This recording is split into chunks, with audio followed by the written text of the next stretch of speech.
গরিব ছেলে ইট ভাটায় কাজ করে, গরিব ছেলে ইট ভাটায় কাজ করে।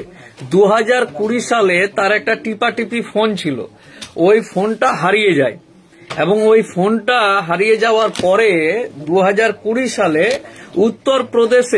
উত্তরপ্রদেশের আগ্রা, মানে তাজমহলের পাশে, একেবারে উত্তরপ্রদেশের আগ্রাতে তাজমহলের পাশে একটা মামলা হয়। কি মামলা হয়?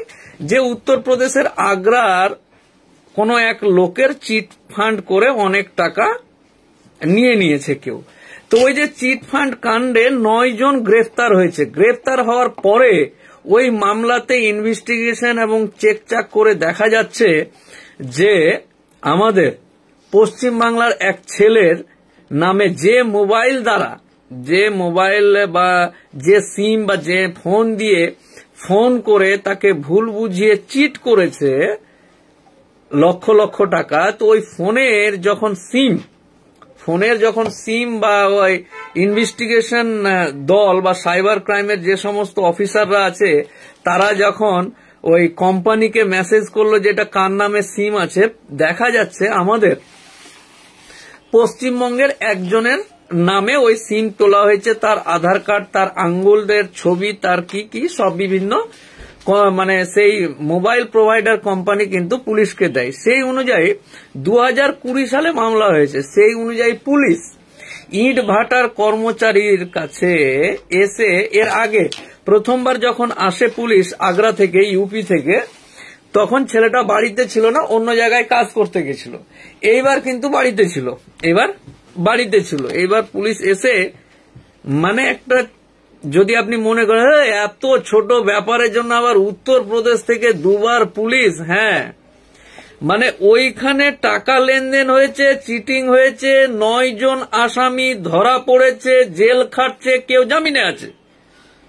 তো এত কিছু হয়ে যাওয়ার পরেও উত্তরপ্রদেশের পুলিশ ইনভেস্টিগেশনে দেখেছে যে এর মোবাইলের যে সিমটা ইউজ করেছে তার ডকুমেন্টস পশ্চিম বাংলার একজনের, এবং সে পুলিশ এসে দেখলো যে এই ছেলে কি কাজ করে না, তো সিম তো বিক্রি করে না। ওই যে 2000, এবার ওই ছেলে আজকে আমাদের অফিসে এসেছিল, তাকে জিজ্ঞাসা করা হলো কি হয়েছে, কেন কেস হয়েছে। তো বললো, স্যার আমি ইট ভাটায় কাজ করতাম, একটা মোবাইল, টিপাটিপি মোবাইল সেই যুগে হারিয়ে গেছিল এবং হারিয়ে যাওয়ার পর কি হয়েছে জানি না। তো আমি হাসতে হাসতে বললাম যে না, ওই মোবাইল কুড়িয়ে পেয়েছে ইয়েতে, কি বলে, কোন এক ওই তখন এই করেছে। তো যাই হোক, এইরকম বিষয়গুলো আছে। তো আমরা অনেক সময় মোবাইল হারিয়ে যায় বা মোবাইলের সিম হারিয়ে যায় বা বিভিন্ন কারণে মোবাইল এক হাত থেকে অন্য হাতে যায়, তখন কিন্তু দয়া করে আপনার যদি মোবাইল হারায় তাহলে থানায় একটা কিন্তু জেনারেল ডায়েরি বা কমপ্লেন বা অভিযোগ আপনাকে দিতে হবে যে আমার স্যামসাং এর একটা মোবাইল ছিল, মডেল নাম্বার এত, এই মোবাইলটা হারিয়ে গেছে।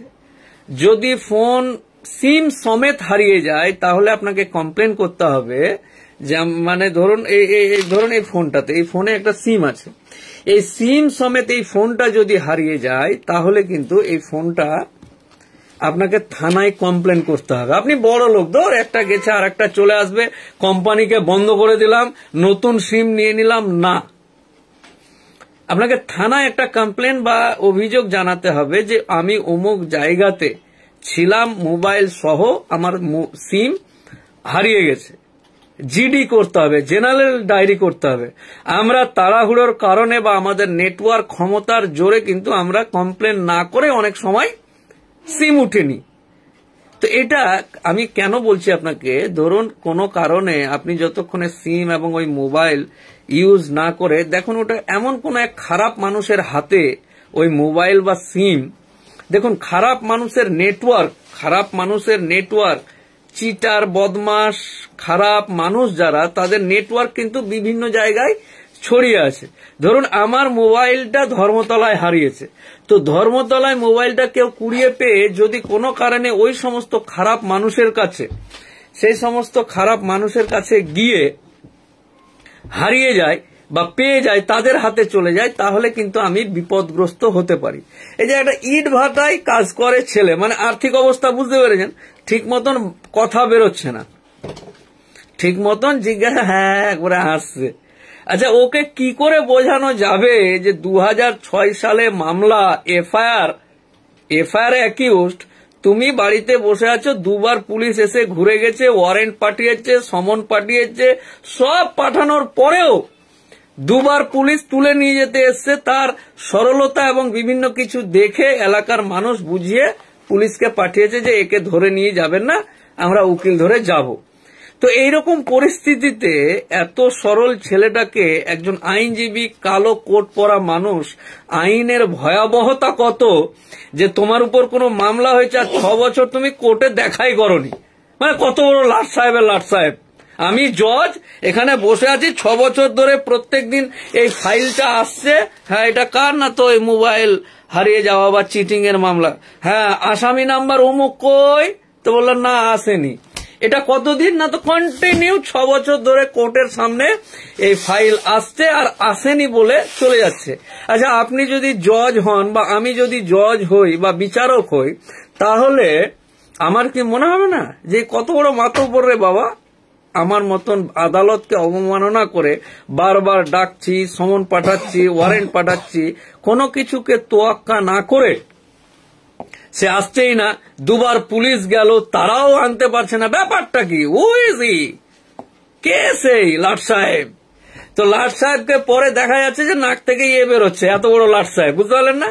মানে ওর তো ভয় ডরের কোনো ব্যাপার না, সাদা সিধে মানুষ, গরিব মানুষ, ধর কি হবে, আমি তো কিছু করিনি।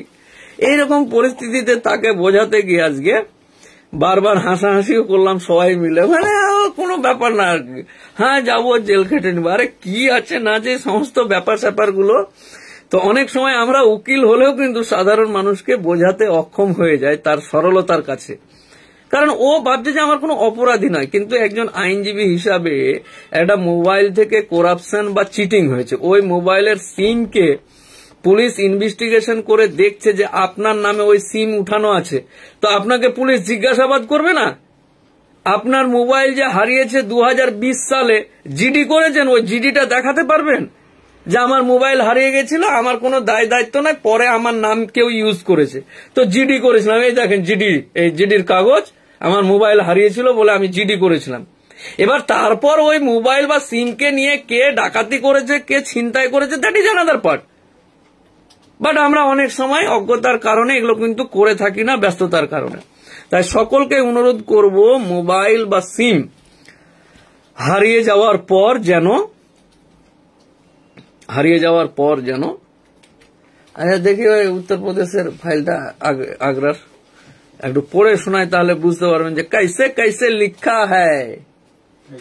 হ্যাঁ, इसमें ও আবার বেটা গুগলে ট্রান্সলেট করে বাংলা করেছে, বুঝতে পারলেন না? হিন্দিতে পুলিশ এসে সাইন করিয়ে নিয়ে গেছে হিন্দি में, लेकिन उसको गूगल ट्रांसलेट করেছে। अच्छा, नोटिस अंतर्गत 160/91 दंड प्रक्रिया संहिता, ठीक है, पश्चिम बंगाल मोबाइल नंबर फल्ला संबंधित मुख्य माने थानार केस नंबर 58/2020 धारा 66 IT एक्ट थाना अहमदपुर जनपद आगरा उत्तर प्रदेश की विवेचना अध्यस्थकारी विवेचक द्वारा की जा रही है।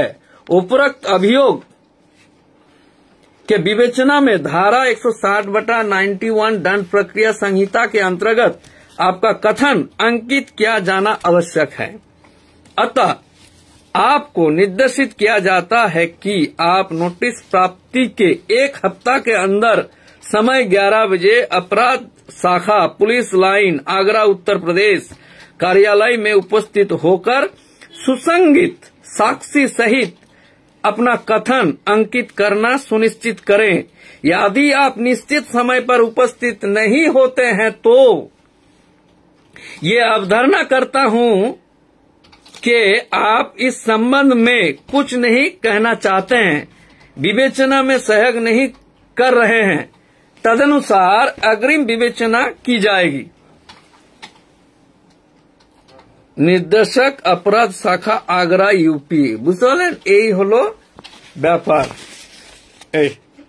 মানে এই ক্যাবলারাম ইট ভাটায় কাজ করে, এই ক্যাবলা নামের জন্য কি হবে এখন বলেন তো? এসব হ্যাবলা ক্যাবলা যে কেস খেয়ে যাচ্ছে আর এসে বডি ফেলে দিচ্ছে অফিসে, কি বুঝলেন? এসে বডি ফেলে, স্যার বাঁচাতেই হবে, আপনাকে দেখেছি, আপনার ভিডিও দেখি, আপনার ছবি দেখি। আরে আমার ভিডিও দেখে ছবি দেখে বেঁচে যাবি না, আগ্রা যাও কে? তাহলে অপরাধ যাই করতে হতো না। যাই হোক, তো এই হলো বিষয়। সকলেই ভালো থাকুন, সুস্থ থাকুন। পরে আবার এই অফিসে কাজ সব চলছে। এই যে উকিল বাবুরা বসে আছে, বসে কে কে ঘুমাচ্ছে, কে কে ঢুলছে, ঠিক আছে তো? এইসব বসে কাজ চলছে, কাজ থামা যাবে না। চলো। বাপ রে, সফিবুল আমার নামটাকে লিখেছে কি মো ভাগ কামরুল ইসলাম। আমি একটা নামকেই এত করে ভাগ করে, এর জন্যই তো এনআরসি করতে চাইছে। হ্যাঁ, আমার নামটাকে করেছে কি মো ভাগ কামরুল। আরে বাপ রে বাপ। যাই হোক, পরে আবার কথা হবে।